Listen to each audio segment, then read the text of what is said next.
Today on Energy Contact, the pursuit of health and growth and happiness is like riding a bicycle.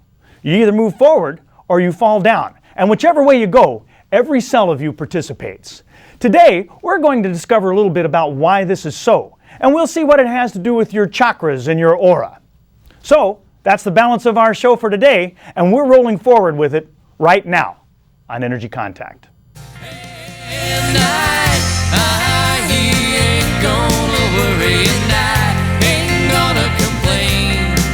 I'm gonna drive away all these doubts I've been keeping, and I'll keep my mind on better things. He ain't gonna worry, and I ain't gonna complain. I'm gonna drive away all these doubts I've been keeping, and I'll keep my mind on better things. Hello and welcome to Energy Contact.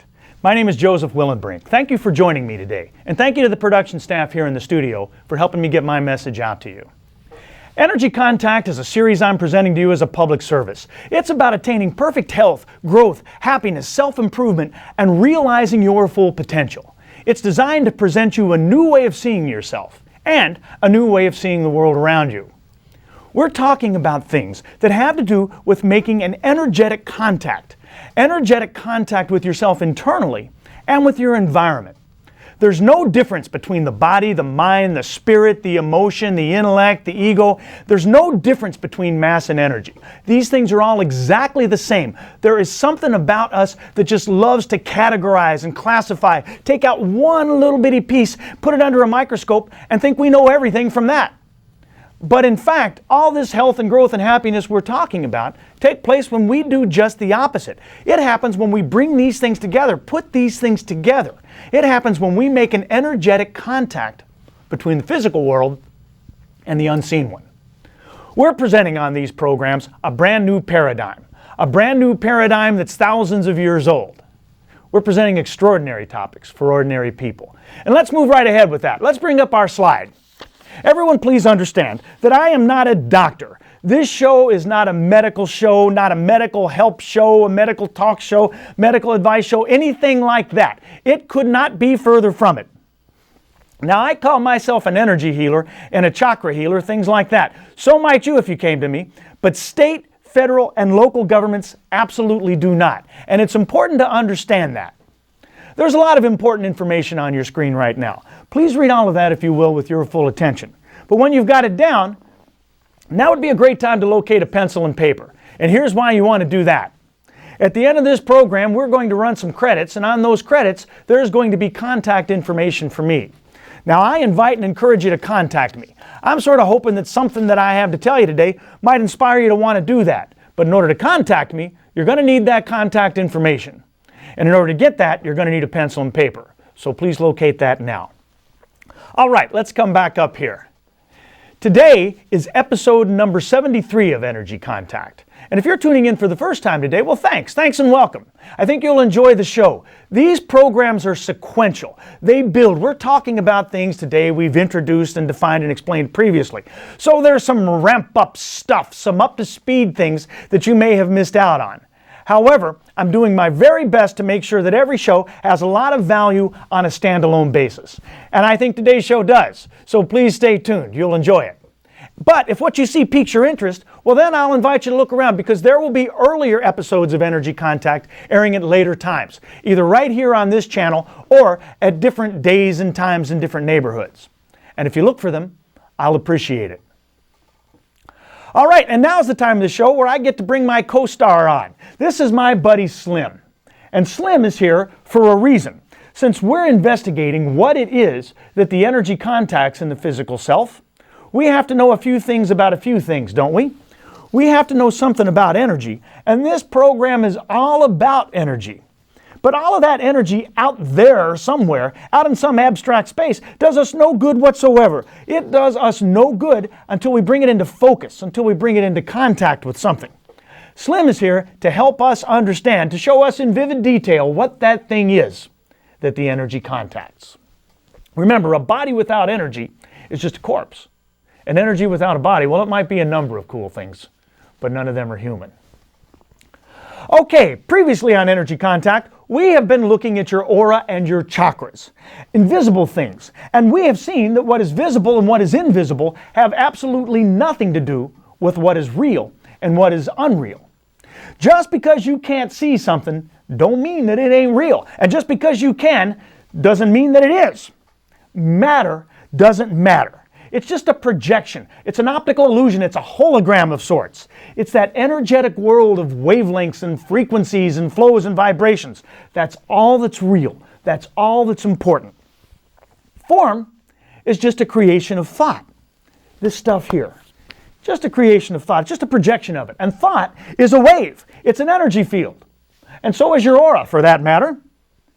Now, energetically, there's no difference between anything and anything. It's all one thing. But the physical world tends to divide out. It's a world of perceived differences. Even though we know it's a false perception, everything here seems to be dualistic, binary, to divide into either or, one or the other. Now, there are a couple of tools that thought uses when it's generating this appearance of form. There are the internal forces that animate us. Those things include breath, pulse, rhythm, frequency, vibration, things like that. And there's the external forces that pull and push us around. Gravity, energy, entropy, the bumps and bruises, the kisses and hugs of life. And all of those things are interacting and iterating and interrelating with those internal forces, constantly balancing. We've seen that the energy of the external forces includes all sorts of invisible things. Energy waves, electricity, radio waves, cell phone signals, wireless internet signals. The list is endless. And we've seen that chakras and auras and prana, kundalini shakti, these are all among the internal forces we have at our disposal. And the frequencies of all those things lie somewhere upon what science calls the electromagnetic spectrum. Now, our investigation of that has shown us that there's a whole lot going on that our senses are not perceiving. We've sure seen one thing that's real, though. We have seen that invisible body intellect. All that stuff, we were always taught they were brain things. Memory, thought, reason, recall, intellect, intelligence, all those things. In fact, they are in every cell of us. They permeate us. They saturate us. This body, then, is really just an unreal physical projection of that invisible body intellect. And so now we've accurately come to see ourselves not as physical creatures that contain some energy, but as energy beings that just happen to have this physical shell. We know, too, that somehow all these forces manage to keep themselves in balance. We manage to keep them in balance. And that balance is precisely what holds the key to life and death, to health and sickness, attraction and repulsion, order and chaos, all sorts of things like that. And that brings us to today. Up until now, we've been observing all of this stuff at an atomic level. Today, we want to understand energy more at a cellular level. So we've been physicists over the past few shows, but today we're going to be biologists. We want to see where your chakras and your aura fit into our cellular matrix and why it matters. Specifically, to see what gives order to cellular structure. What makes eyes that know they don't need to hear? What makes ears that don't try to see? What holds all these seemingly random energies into an ordered physical form? Each and every single celled being knows how to move forward towards things that nurture it and away from dangers, away from toxic things. But somehow, when those multitudes of individual cells come together into this orchestra we call us, we can forget that very basic thing. We want to understand that. But this new understanding is not the goal. The goal is to get to what all this aura, chakra, internal, external business has to do with your health, your growth, your happiness, your self-improvement, and the realization of your full potential. For today, though, we're just studying a little basic biology. And it is all basic. It's as basic as E equals mc squared. And that's the way we want to understand it. We're understanding esoteric things analytically, looking at mysticism through scientific eyes. And while this analysis is worthwhile, it also means to some extent we find ourselves categorizing and classifying. And that's very dangerous territory here on Energy Contact. Please keep in mind that too much analysis will take us away from our goal rather than towards it. All right, so that's where we're headed today But first, we've reached the part of our show where we get to pause for a minute and visualize. We've got the part where we get to take our virtual field trip, our journey in our mind's eye. So sit back, take a deep breath. Today, we're going to have an encore performance of a previous field trip. We're going to take you to get an MRI. Nothing seriously the matter. We just need to do a little scanning, that's all. Nobody's getting seriously hurt on Energy Contact. So we go to this place called the Medical Imaging Center, and they slide you into the belly of this huge machine, and here is what you experience. Nothing. Absolutely nothing. You hear a bunch of noises and clanks and clunks and bangs and stuff, but otherwise, you're just lying there. And after a while, you start to think, wait, this is all messed up. This machine must be some sort of scam to bilk money out of people. The whole thing is bogus. I don't feel a thing. Well, 30 minutes later, we're getting ready to head out of there, and you've sort of picked up a little attitude about it. You've come for medical imaging, and all you got was this noise-making machine. But the technician catches us at the door and says, hey, do you want to look at your scans? And he leads you over to his computer, and he begins to show you screen after screen, demonstrating to you in great detail what they were looking for and what they found and how the MRI facilitated this process. And you're thinking, I didn't feel anything, but there's obviously evidence of things going on. I guess some invisible force may have been at work after all. Hold that thought. Because we are 100% atoms, we are all holes in empty space with no real substance worth mentioning. And the tiny particles that we do contain in us don't act like matter most of the time. They act like waves on an ocean, like waves of the electromagnetic spectrum. And the beams of light from that electromagnetic spectrum don't act like beams of light. They contain no matter at all, but they behave like matter. Until you observe them, of course, until you become aware of them. Then they act differently. This is what quantum mechanics tells us, what quantum physics tells us, that just the seemingly passive act of observing something profoundly affects that thing which is being observed. And so now you know why the old mystics were so concerned with observation, with awareness. They were smarter than we thought. Light acts like matter, but matter acts like waves. So there's a little bit of confusion going on, perhaps because there's no difference. Now we want to get from the atomic to the cellular before we run out of show today. But first, let's review what we know about atoms. Let's bring up a slide of them. Atoms are the basic building block of everything. You'll recall that we discussed the similarity between that tiny atom, infinitesimally small, and the huge solar system. Well, here they are on your screen. Remember these important points. Those circles don't exist. Everything except the dots there are nothing. And the scale is way, way off. There's a lot more empty space than that. And actually, the dots are nothing too. Here's another look. Let's go to our next slide. You and I are made up of these three atoms for the most part. There they are. So is vodka, a car tire, a charcoal briquette, gasoline, and the padding of the chair you're sitting on. But atoms don't really look like this, and they don't look like that previous picture either. What do they look like? Well, let's move forward one more slide. Until Einstein came along, we thought that atoms looked like that thing on the left of your screen there. But science now knows that atoms look like that thing on the right of your screen. But wait, you're thinking, there's nothing there on the right of the screen. Well, that's the point. And that's atoms. But what about cells? Let's slide forward and take a peek at them. We haven't spoken much about cells for a while on Energy Contact. Here they are. And if atoms are exactly alike, well, cells are all very different. Cells are alive. They have individuality. They're like snowflakes. No two are exactly alike. We can envision cells looking a lot more like vitamin E gels than bags of nothing.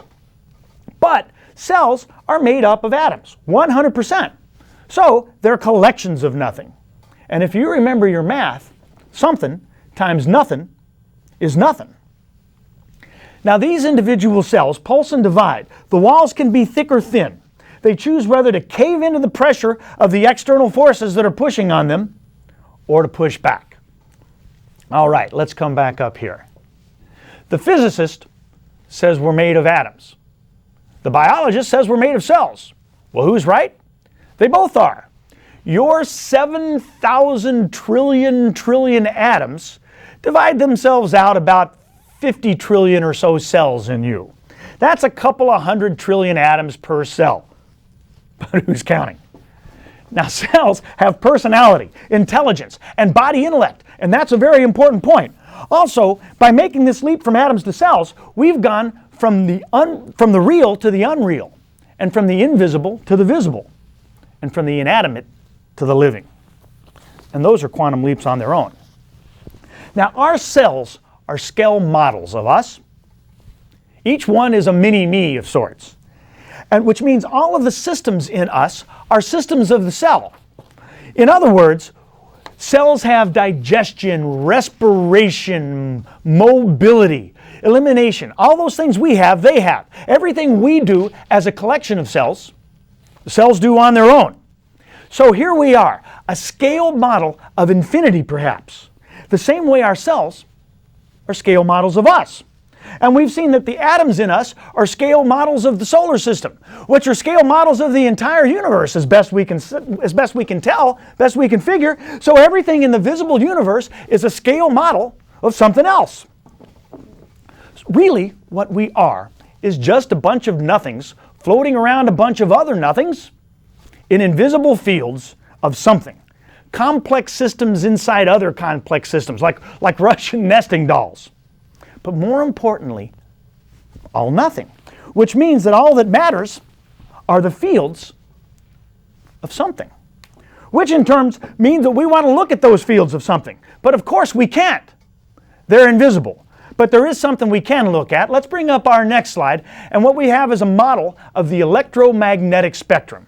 There it is. That model's about as close as we can get. And it's the universe of energy fields, or at least about as much of it as we know about, represented there on the top of your screen. We can see from that there's a lot of very real things going on in the universe of which our physical senses have no perception whatsoever, because of the entire universe of wavelengths represented on the top of that screen there, all those things going through you and into you and out of you and around you right now. All you can see is that tiny little section in the middle, inside that red circle there. The other 99.9999% of everything going on is completely unintelligible, like the waves of the MRI machine were when you were in that. You don't even know they're happening, but they have a profound effect upon you. Even the visible part of that universe, that spectrum there, that little part in the middle, it's ostensibly made of the 7 colors of the rainbow in that tiny little section, but the colors aren't real. There are no colors. There's only pure white light. The color is just a perception. It's reality bent through that prism there on the bottom of your screen, and when it bends, it fragments into the appearance of the colors of the rainbow. It was Isaac Newton who figured all that out, around 1700 or so. Let's come back up here.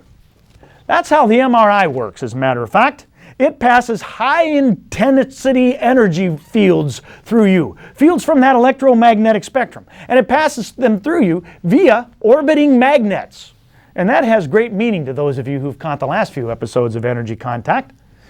And that field that those orbiting magnets generate causes all the nuclei in all your cells to all orient, all line up in the same direction, to all magnetically pull that way, and that's what allows them to get images that have meanings to them.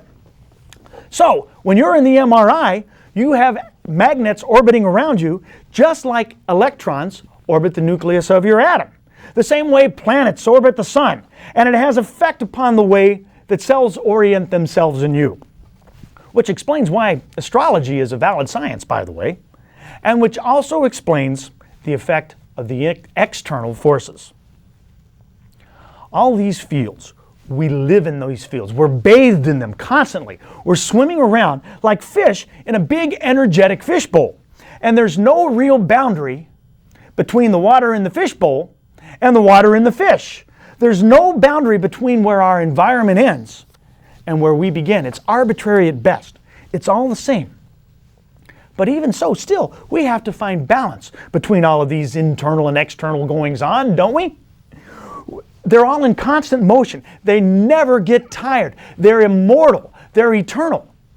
And yet somehow, very delicately balanced. Constantly reshaping and balancing and rebalancing that empty nothing that you call you.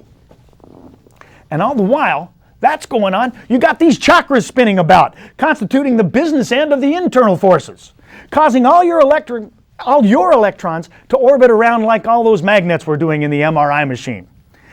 Now all the external energy goes through mass like nothing, like those MRI waves pass through you. Your mass, any mass, there is no mass. Mass is just very thick energy.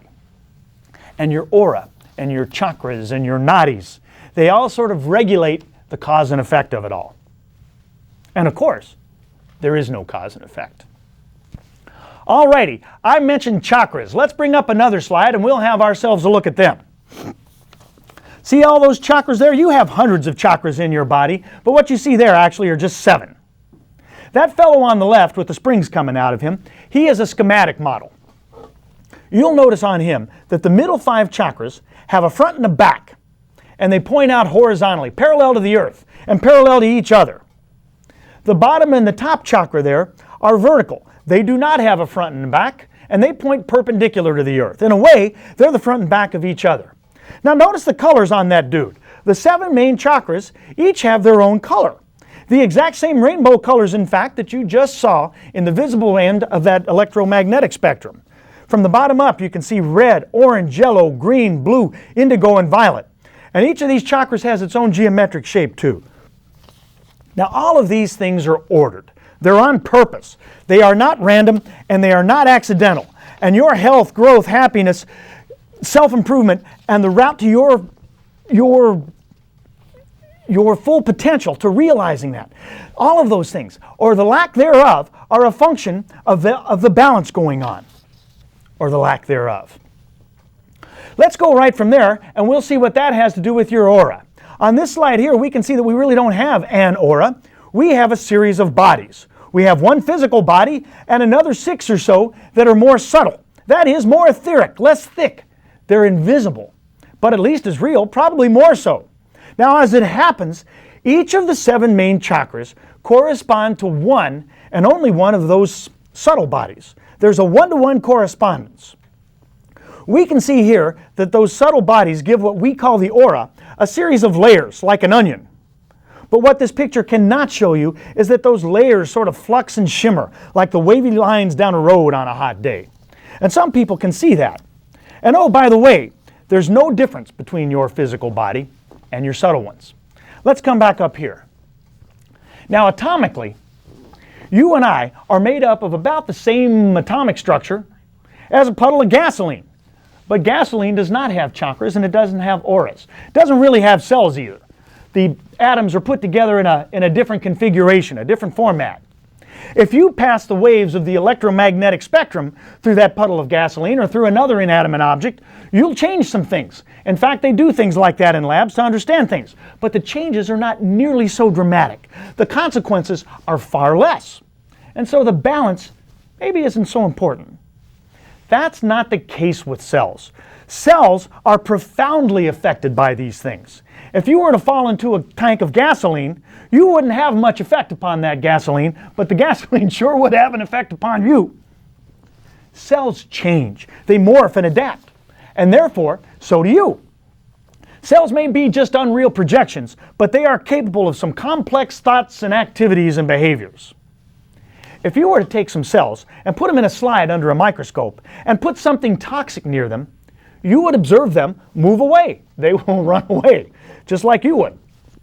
But if instead you put them on a slide next to something nutritious or nurturing, they will move towards it.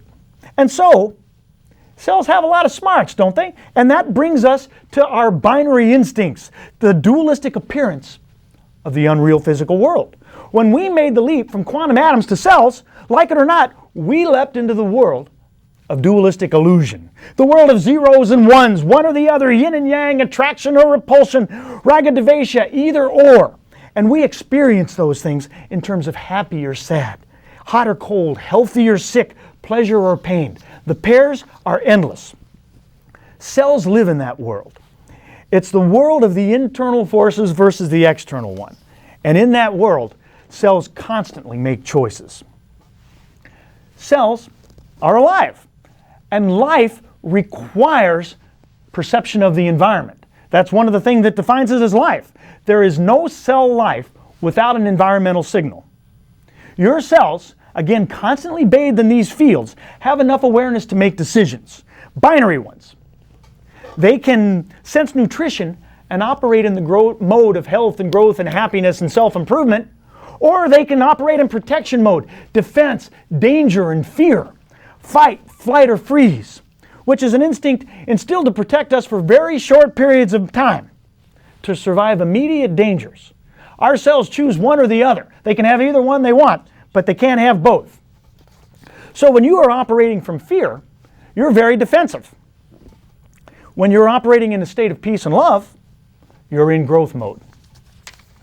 But most of us who deal with stress and pressure and things like that operate in a set of fear. Now the problem with the binary world, besides the fact that it's completely unreal, is that you need the negative to define the positive. You need yin as much as yang. You need sickness to understand what health is. You need to be cold to understand what it is to be warm. You need evil to understand good. That's what good is, not evil. We need danger mode to understand growth. That's what growth is, not danger. We have a pathological attraction to that in this world where things tend to fall apart. If you think about it, in third world countries, there's no bulimia. There's no chronic fatigue syndrome. Now they need to be in danger mode as much as we are, but they have another source of danger. Here we don't have that, so we make up things. And that's where we're going to head next time, because we're going to see that what we want to do is do better things. But until next time, I wish you peace and positive energy and a healthy life in Energy Contact. I'm gonna drive away all these doubts I've been keeping and now keep my mind on better things. He ain't gonna worry and I ain't gonna complain. I'm gonna drive away all these doubts I've been keeping and now keep my mind on better things. Just keep my mind on better things.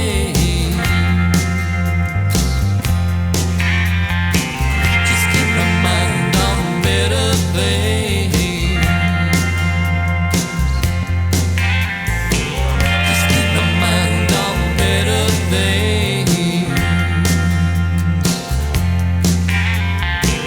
Just keep my mind on better things.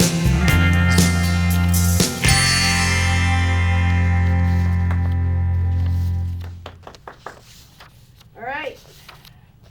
No crazy CG on this show. That worked very